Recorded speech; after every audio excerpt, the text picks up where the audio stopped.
Well, hello everyone, and I've been watching you implement the My Bowling Scores application. Some of you are making it look much better than how it looked when I did it, and that's great. I expect you, at least a good percentage of you, to be better at this than me. Surprise, you should be better at this than me. So what we're going to do in this video is talk about when you have an application that you want to publish and make money from, how do you do that? So this is kind of an important thing. Motivation is a good thing, money is a good thing, motivated by money is a good thing. So let's look at how to take our application and put it in the Google Play Store. Maybe we'll look at the Amazon Marketplace as well. It depends on whether I get tired of doing this. So I'm in Eclipse and I have all of my apps that I've been working on, and so here's my bowling scores, the one that you've been working on, and suppose I want to now publish this. I'm going to right click on the name of the project and I'm going to say export, and I'm going to export an Android application, and it will, because I had highlighted it, guess the right one. And now we have to use a a key. So we're going to sign our application using a key, and I have a key that I use for my bowling scores when I put it in the Android Marketplace. Okay, so when you're exporting your app, you have to add a key, and there is a private key and a public key, and if you don't know how to do this, just Google for it and you find a description in Stack Overflow that walks you through how to create the key, and it's not that difficult. But eventually, as you go through this wizard, you will export an APK file, and it's an APK file that is signed and encrypted. So Eclipse does this for you automatically, and when you do the export, it will encrypt your APK file so that it's not just a zipped up file that anyone can unzip and look at your code. So I haven't been doing it on this machine where I do the recording of these videos, so I'm not going to be able to walk you through the rest of this wizard, but it's not that hard. You just get an APK file, and that is your application that you're going to upload to the Play Store. It's only one file. So when you publish only one file, and it's the APK file that is signed and encrypted by Eclipse as you walk through this. The only hitch there is that you have to understand how to make a key. Okay, so when you go to the developer's site for Android, one of the things that you can do in here is to distribute your applications. You do this through something called the Developer Console. So the Developer Console is where you, as a developer, a publisher of an app, goes to. Mine logged me in automatically because Google has one login now for all of their different apps, and I think I was already logged in. If you don't have a developer account for Android in the Google Play Store, it costs $25 a year, and that's such a low price that I was so excited when that happened that I made a developer account just so that I could go in and look around. And I didn't publish anything in the first year, or I didn't make even a dime in the first year, so I think they had pity on me and they didn't charge me the $25 for the second year. So it's not a big investment to become an official developer, and I've become a developer mostly for making a demonstration of how to do this for teaching purposes, and some of it, well, I'll show you what we've done as I go along. So we made this small company called Stay Calm, and the CALM stands for Colin Archibald Lisa Macon. And we are publishing these apps kind of as a teaching tool, but also as, well, maybe we'll be able to do something useful with apps. And my bowling scores, the one that you have been working with, is published in the Google Play Store as a free application. And what this means is it has been downloaded 31,000 times, and there are currently 7,800 people who have kept it installed. So it's kind of a fun hobby to download apps that are free and look at them and then throw them away. So a lot of people do that, and this is not a bad ratio that 8 out of 31,000, 8 out of 31 have kept the app. This is the rating from the users, so 144 people have rated this app, and it averages 4 out of 5 stars. That's actually considered very good. This My Bowling Scores app, which couldn't be much simpler, it turns out to generate a lot of discussion. People are genuinely taking it seriously. And I didn't really intend that, but that's okay. So inside of the developer console, there's a whole bunch of things you do. Let's dig down into My Bowling Scores app first. So if we click on that, it will take us into this is all of the stuff about this particular app that I have in the market. And a lot of people think that, well, as soon as you put something in the market, you just leave it there and you don't have to do anything. And something always changes in here. So I have some red writing in here now. Check the languages marked above for errors. I'm not sure what that means. I've only released this in one language, English in the United States. So when you're releasing your app into the store, you kind of follow the wizard and say, you just fill in all the parts that it asks you for. So you get 30 characters to give it a title, and you have to give it a short description of no more than 80 characters, and then the full description. And then you are required in some cases to add pictures, and if you want it to be used on a tablet, you have to add pictures of it being used on a tablet. These are screenshots.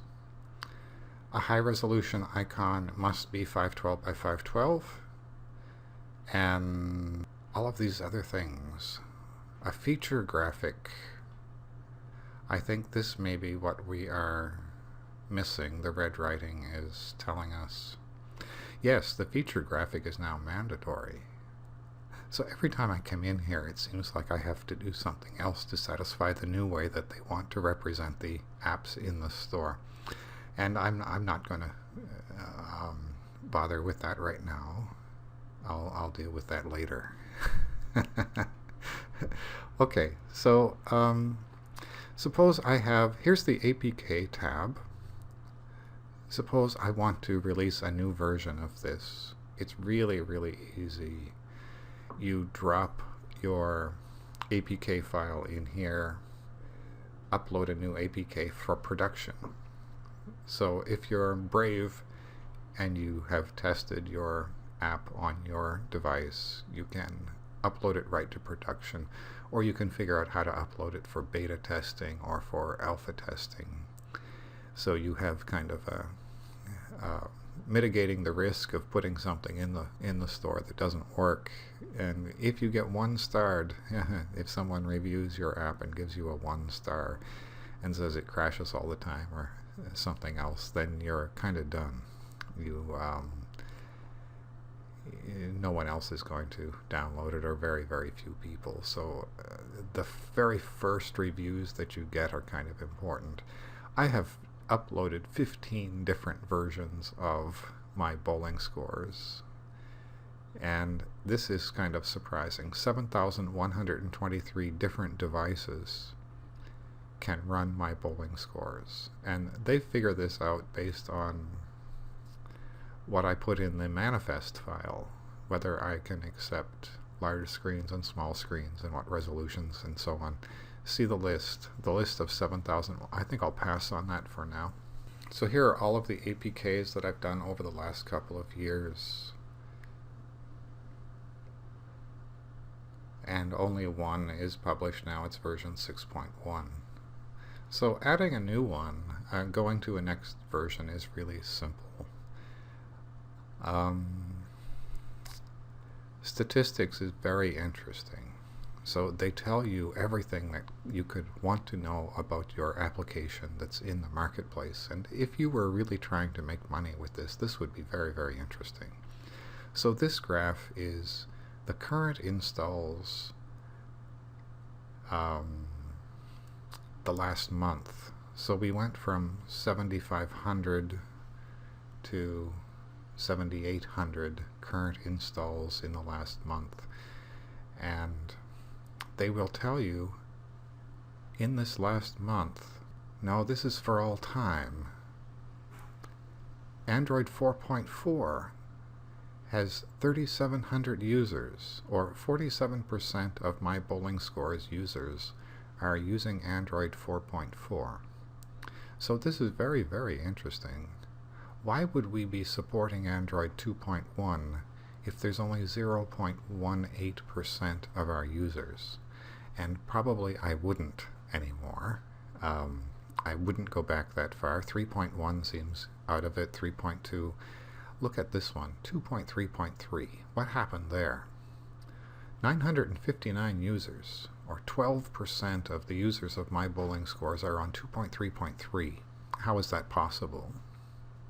It seems like an anomaly in all of these 4-point-somethings. And 2.3.3 is the version of the first Kindle Fire that Amazon released. And they practically gave away the first Kindle Fire for less than the cost of manufacturing.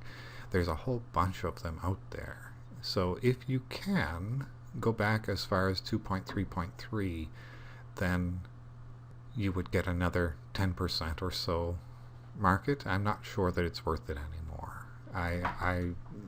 Well, if I were making a new app now, I would not go back that far. I would only go back as far as like 4.1.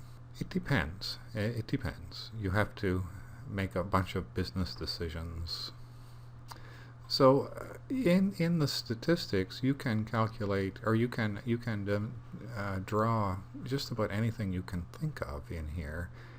Daily installs by device. So this is an interesting one. For the last month, how many downloads have there been? How many installs every day of my Bowling Scores?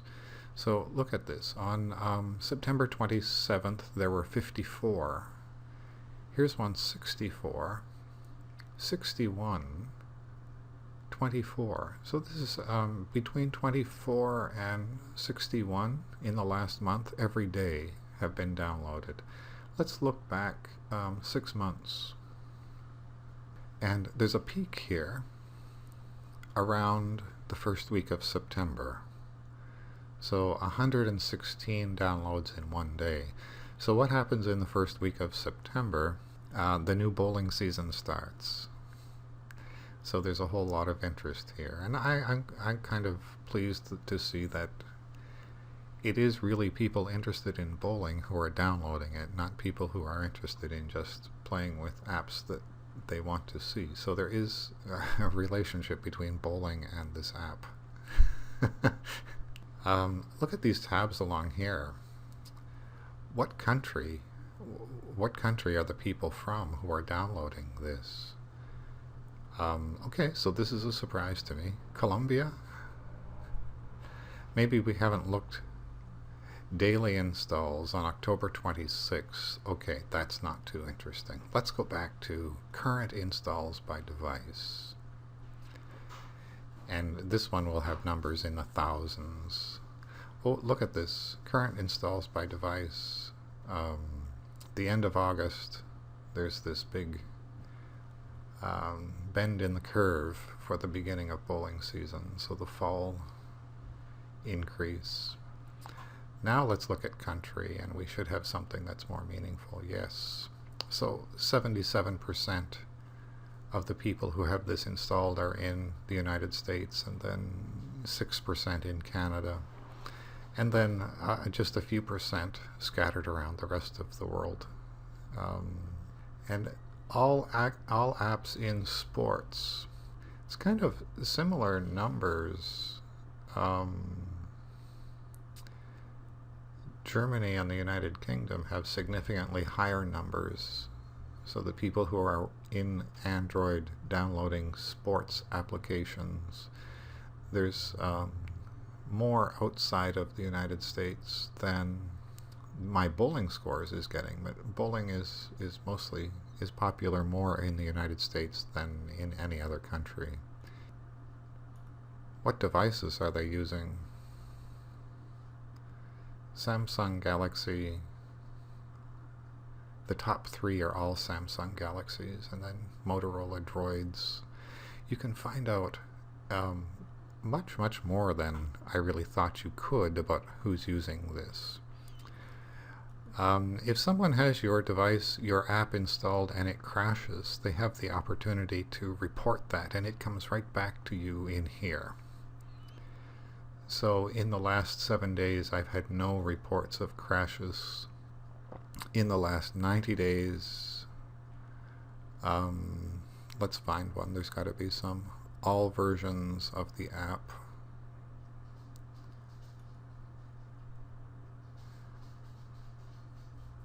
Okay, so there was a bug reported 5 times, the last time on September the 30th, and it's a no class definition. It was an exception that was thrown in the app, and look at where it was thrown. We can actually go in here and look at,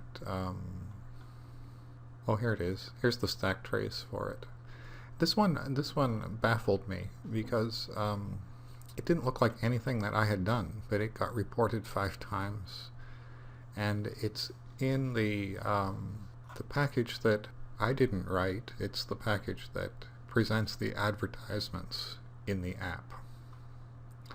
So it turned out that I thought about how I could have done something wrong, and then finally I just Googled it, and in Stack Overflow they told me that everybody is getting this particular error. It's not our fault. The advertising company called AdMob has broken something, and hey, so all I had to do is wait for them to fix that.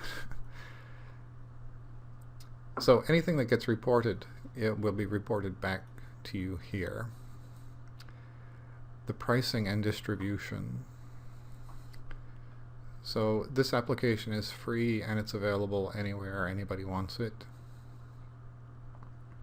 You have to kind of say that you acknowledge that there's nothing that can't be exported. So if you put some code in here that is somehow sensitive and shouldn't be exported to countries that we don't like, you have to claim that there's nothing in there like that.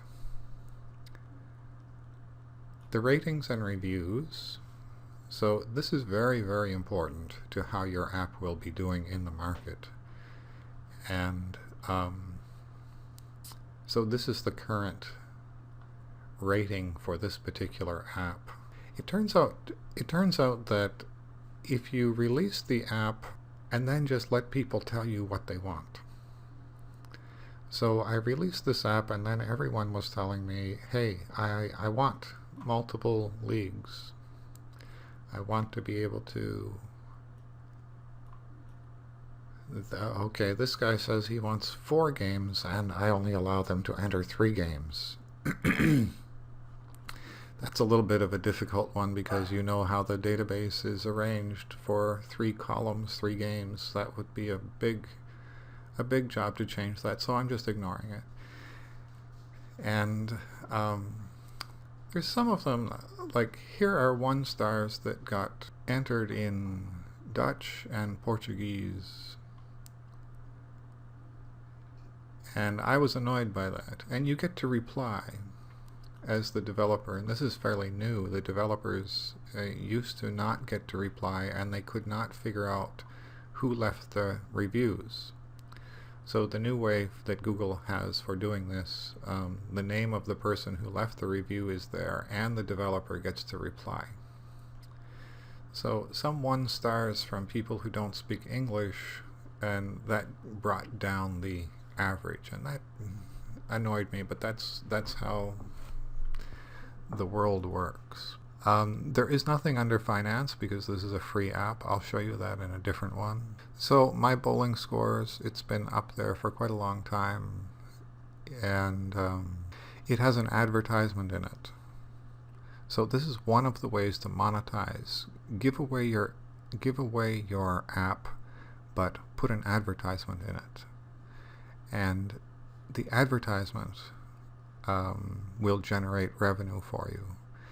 This is a fairly complicated thing, so I can tell you that I've done the simplest possible one. I put an advertisement in my bowling scores through AdMob, which is also by Google.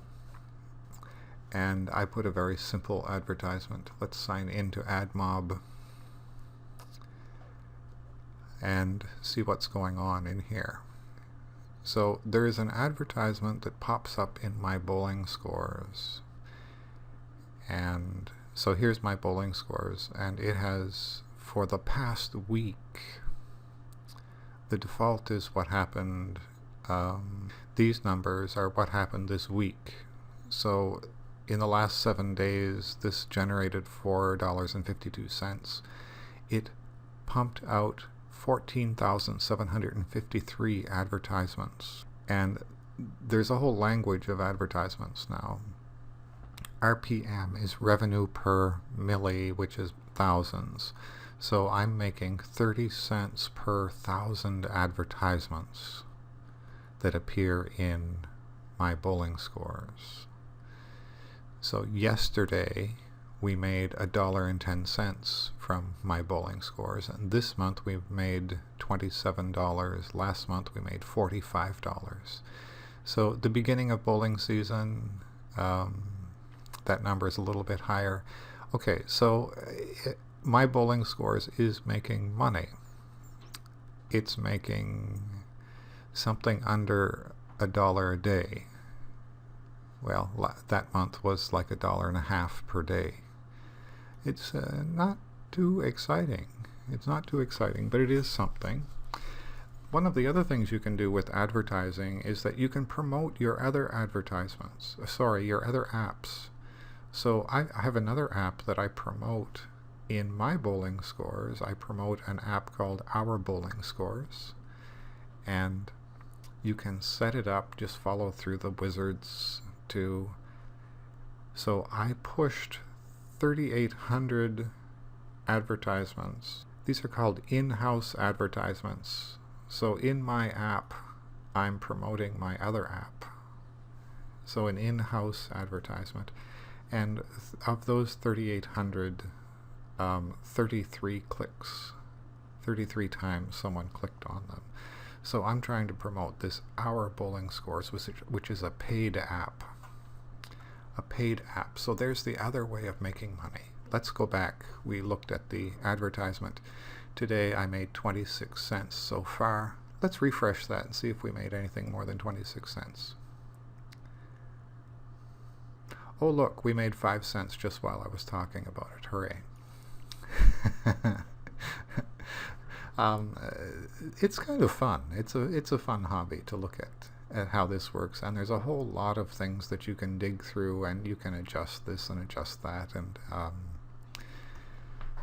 maybe someone would be interested in that, but for $1 a day I'm just using this as a demonstration of how to show you guys how this works. And when you invent Angry Birds or something that goes viral, then digging around in here and fine-tuning how much money you make would be interesting.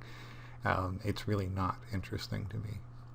Okay, so here's the paid app, Our Bowling Scores. So one of the ways of making money from your app is to just sell it. You put it in the store and you say, this is the price. So Our Bowling Scores is a result of people who had people who had my bowling scores said, hey, I want to record scores for more than one user, so I added some stuff, including another field in the database and some interaction, some user interface for keeping track of multiple bowlers. And I put it in the store for a price. And let's see. Crashes. What would be interesting in here? Pricing and distribution is different from my bowling scores. In this one, we ask people to pay $1.50. And I played around a little bit with how much. So $1.49 in the US, and then distribute everywhere to 135 countries. And not much else in there. You can decide whether you want to just have Google auto-convert everything for you. So $1.49 US is like 0.9 euros. So you have a different price in all of the different currencies for all of the different countries, and that's kind of done for you. And it's kind of fun to watch when you get something, when you sell something in euros or Japanese yen and things like that. Okay, under finance, because this is a paid app, we actually have a history of how many are sold. So what is today? This is kind of towards the end of October. In the last 30 days, 16 of them have been sold. And October is considerably fewer than September. So $23 in the last 30 days. And oh look, overall, for as long as this app has been in the market, $385. Well, you know, this took me quite a long time, but it's a hobby. Certainly, I am not making any profit by having $385 given to me. Just maintaining a bank account for this to go in a business bank account and maintaining a limited liability corporation, we kind of break even. So we can pay for having a bank account, and we can pay for the fee that the state charges us for having a limited liability corporation. Those bills get paid by this, and that makes it a hobby that doesn't cost anything. Financial reports. Again, if you were really making money from this, you might dig through this. The way that you collect money is in a Google Wallet, the merchant wallet. So you can't see any of my merchant account numbers or anything like this. So I'll show you. Oh look, on the 27th of October, we sold one for $1.43. That means that it wasn't sold in the United States. But if it was in the United States, it would be $1.49. And when you have a sale from the marketplace, look at this. Estimated net revenue is $1. What happened to the 43 cents? Oh, it's all in Japanese. Isn't that nice? No, it's in Korean. So this one was sold in South Korea. Google keeps 1/3 of whatever you sell. So the fee is 43 cents, and $1 came back to me. And it's kind of interesting that you see everything that happened during this transaction. So I initiated a charge of $1.43 to the credit card, and the credit card was successfully charged. And exactly what time did that happen? I don't ever find out who that person is. I do find out something about where they were. And of course, I don't get anything to do with their credit card information. Let's look at one from the US where we can understand it. So a third of $1.49, actually 30% of $1.49 is 45 cents. And this one is in English. And it was in zip code 99207. I have no idea where that is. 99. I think that might be Alaska. I'm not sure. It's kind of fun. Occasionally there'll be an X by one, and what happened in this one? Okay, customer requested to cancel. When you buy something in Google, you can change your mind. So I delivered the app. Well, the app was delivered to their phone, and then the customer requested to cancel the transaction. And if it were important to me, I would try to find out if this user who did not give me any money, if they still have the app or not. And I don't know the answer to that. It happens once in a while, and yeah, if it were important, I would try to find out things like that. But digging through all of this to find out what's going on takes a very long time, and it's the same issue. If there were a lot of money involved, maybe we would try and figure it out. Maybe a business student would like to take that on and try and figure this out. So we looked at two ways of making money. We're back in the developer console now. One way is give away your app and put an advertisement in it. And one way is to sell the app outright. Here's the bad news. Apps that are sold outright don't sell very many copies. So in all time, I forget how long this has been up there, a year or two, 283 copies have been sold. 244 people have kept it.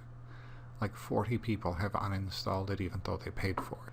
And it has 4.43 rating out of 5. That's very high. I haven't looked at those. Well, I haven't looked at them for a while. Oh, so we got a new review here just now. Or was that? Maybe that's yesterday. Updates to the UI. The new material design look. The backup function is fine, but finding the file is difficult. Ooh, that's a good point. Yes. Select the destination of where to save the file. That's interesting. Google doesn't allow us to do that. If you want to write a file onto the Android device, you have to put that file where Google says to put it, and it's very awkward for people to find. Break down the scores over the individual seasons. Okay, so this is really very, very good. When the users tell you what they want, you're on the right track. And it has 7 reviews, all of 7 reviews.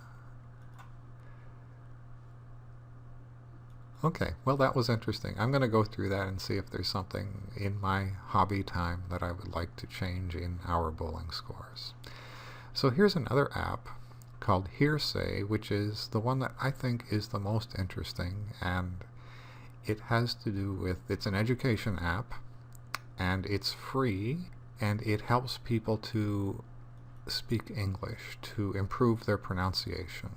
And this is the third model of monetizing your apps. It is an in-app product. So you download this app for free, but there's something for sale inside the app. So for $1, I have a managed product called an advanced phrase pack. And again, this is done mostly to demonstrate how this works, and because it's my hobby to do this. And maybe it'll take off and I'll make $1 million. Okay, keep a sense of humor. Stay motivated. Stay motivated. I do think that this app has potential. So this you can buy for $1 while you're using the app.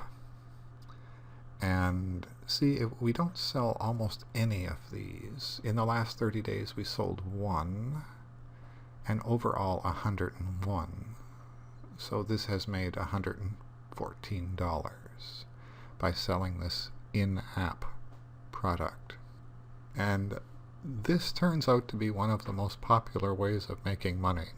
So you give away the app, but you have something for sale inside of the app.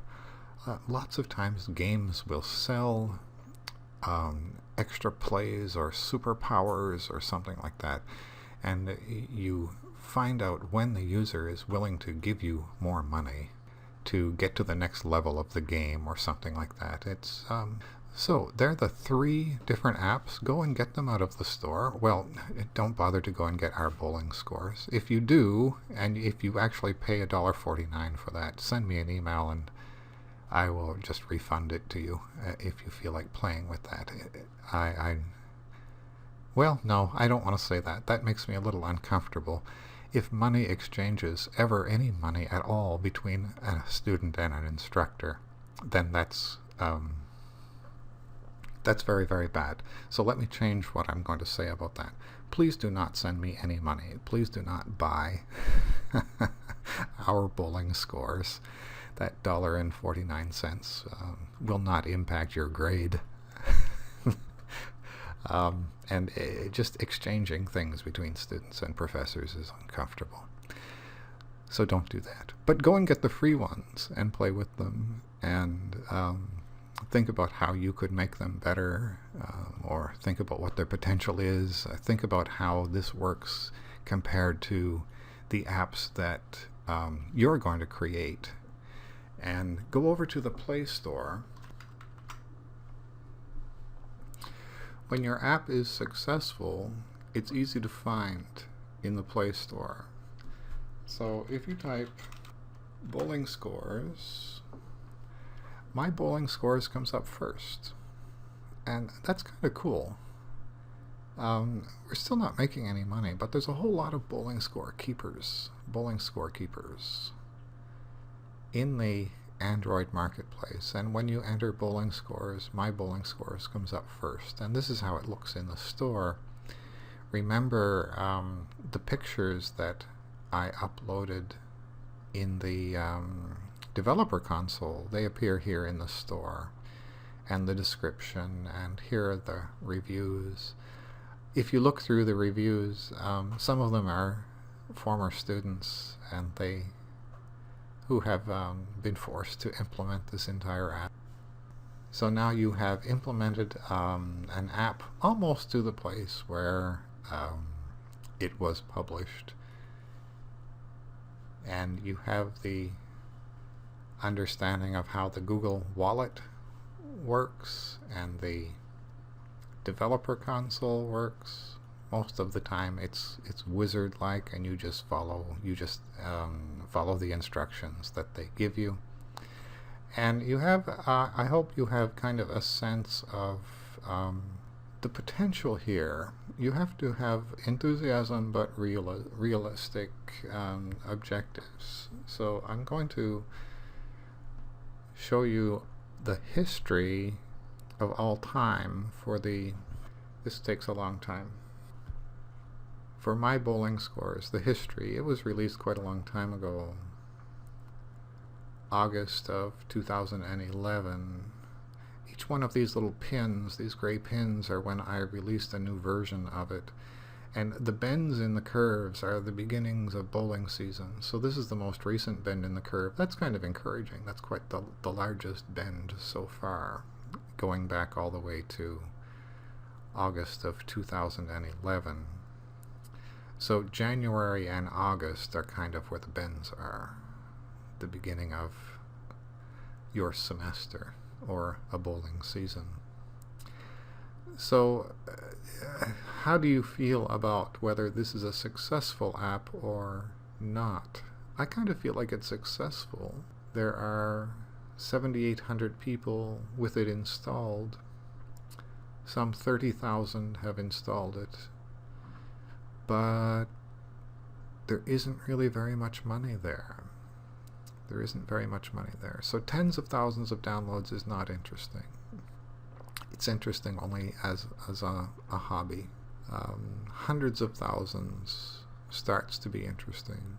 But then some people say, well, you have an app that makes $1 a day, why not make 10 more of those, and then you'll have $10 a day.